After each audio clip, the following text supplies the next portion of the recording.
Bonjour Marc Sanchez. Merci. Bonjour. Merci d'être là. Vous êtes président du syndicat des indépendants. Secrétaire général. Secrétaire général. Ouais. Le SDI, c'est 20 000 adhérents directs et vous représentez toutes les entreprises. Les entreprises de moins de 10, moins de 20. Avec ou sans salariés. Ben, c'est ça. Des petites entreprises. En fait, c'est l'essentiel des entreprises. C'est 2 100 000 entreprises aujourd'hui, de 0 à 20 salariés à peu près. Bon, ça va du peintre indépendant...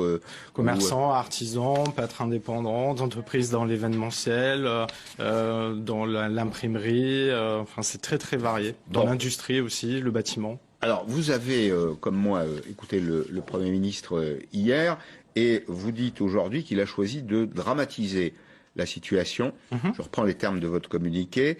La situation sanitaire, dites-vous, au risque de renforcer les mesures de confinement qui frappent les indépendants.